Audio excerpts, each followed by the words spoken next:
You may think we know the pyramids of Giza. 3 giant pyramids, 1 massive sphinx, and endless desert around them. And then researchers go and find something totally unexpected. Another sphinx buried under the sand. A team of Italian scientists believe this structure could be hidden beneath the Giza Plateau. And they also think the entire area may have a huge underground complex stretching beneath the pyramids themselves. This discovery started with radar scans and satellite images. Researchers studied the layout of the Giza Plateau very carefully. The Great Pyramid, the Pyramid of Khafre, and the Pyramid of Menkaure, and the famous Sphinx. That's when they noticed something strange. The lines connecting the pyramids and the Sphinx seemed to point toward another raised area nearby. That mound is huge, around 108 feet tall. That's the height of a 10-story building. It seems to be made mostly of hardened sand, and it's important because carving a giant structure into bedrock would be much harder. There's another detail making this theory even more interesting. The famous Dream Stele, a giant stone slab in front of the Great Sphinx, shows not 1 sphinx, but 2. For a long time, people thought that was just symbolic artwork. But what if it shows something real? The idea is that ancient builders created 2 giant guardian statues, but one of them later disappeared under layers of sand. Researchers say that the geometry of the site makes this theory difficult to ignore. The alignment between the pyramids, the visible sphinx, and the hidden mound appears unusually precise. The patterns just line up too well to look random. Even if there's no second sphinx, it could point to hidden chambers, tunnels, or even an underground citadel. Right now, though, this is still a theory. No one has excavated the site yet, and many archaeologists remain skeptical. But the scans, the shapes underground, and the strange alignment patterns make people consider this idea seriously. Besides, the story gets even stranger. Ancient carvings near the Great Sphinx describe a bizarre moment from the life of Prince Thutmose IV. According to the inscriptions, the young prince fell asleep in the shadow of the Sphinx while it was still buried in sand. Then, in a dream, the giant statue supposedly spoke to him and promised him the throne of Egypt. But only if he cleared the sand away and uncovered it. That story was carved into stone thousands of years ago. Could it contain clues we've missed for centuries?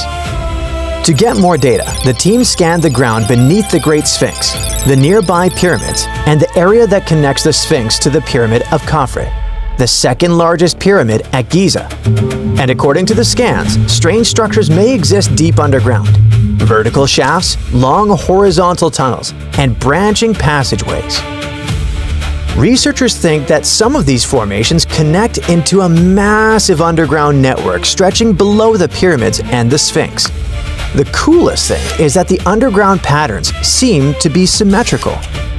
The hidden structures beneath the area mirror each other almost perfectly. That symmetry is one of the main reasons the researchers think this isn't some random geology. The theory itself didn't appear out of nowhere either. More than 10 years ago, Egyptologist Bassam el-Shamma also suggested that once a second Sphinx could have existed. He based this idea on ancient Egyptian records and myths describing lightning striking the Sphinx. He thought that those stories could actually refer to a real monument that no longer existed. It could vanish because of time, weather, or even ancient beliefs. Most Egyptologists don't accept this idea, and only a small group of people support it. After all, no excavations have confirmed the existence of a hidden Sphinx or underground city. But the radar scans, the underground patterns, and ancient carvings, and the strange symmetry beneath Giza might mean that we still have no idea what's really buried under the pyramids. At this point, researchers are still waiting for permission from Egyptian authorities to study the mysterious mound more closely. At least, we know much more about the Great Sphinx of Giza, one of the oldest and most mysterious monuments on Earth. The statue is gigantic. From its front paws to its tail, it's about 240 feet long, almost the length of a football field.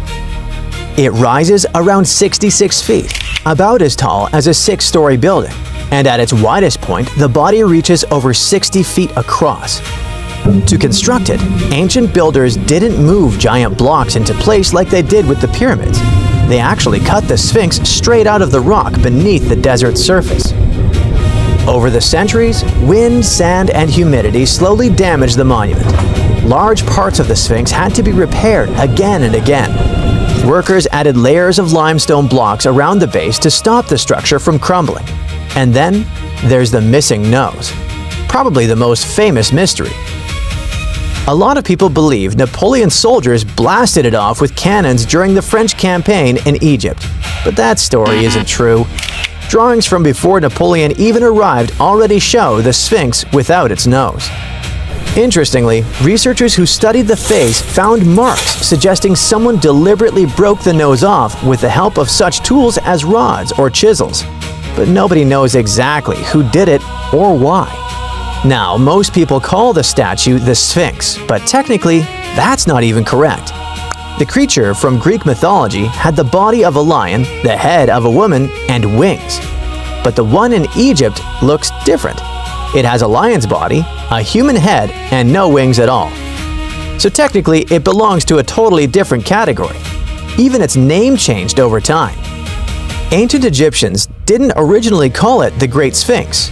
Thousands of years ago, people linked it to powerful deities connected to the sun and the horizon. Later civilizations gave it completely different names, so the monument kept changing identities with time. Nobody truly knows who built it. A lot of experts believe Pharaoh Khafre ordered its construction around 2500 BCE because his pyramid and temples are nearby. Plus, the face of the Sphinx looks similar to the statues of him. But there's a problem. No inscription directly says he built it, so other researchers think someone else created it. Plus, archaeologists have found something else that makes the story even stranger. Near the Sphinx, they've uncovered abandoned tools, stone blocks, and even unfinished meals left behind by workers. It looked like people suddenly stopped working and walked away in a hurry. The workers themselves weren't starving slaves like many people imagine. Excavations showed they ate high-quality meat, beef, sheep, and goat. That kind of food was expensive in ancient Egypt, so the workers were likely skilled laborers with an important status. The Sphinx also looked completely different back then. Today, it has this faded sandy color, but thousands of years ago, it may have been covered in bright paint. Researchers found traces of red on its face and hints of blue and yellow on its headdress. Sadly, even restoration works may cause damage. During repairs in the early 20th century, parts of the Sphinx's headdress broke off. Later restoration attempts used materials that actually harmed the soft limestone underneath. At one point, a huge chunk crashed off the statue's shoulder. The Sphinx also once had a beard. And today, pieces of that beard are kept in museums in London and Cairo. But even here, researchers argue. Some experts believe the beard belonged to the original statue. Others think people added it centuries later during restoration projects. Despite its terrifying appearance, the Egyptian version of the Sphinx was actually seen as a protector. The evil, dangerous version most people know comes mainly from Greek mythology. Ancient Egyptians viewed their Sphinx very differently. To them, it represented power, protection, and divine authority.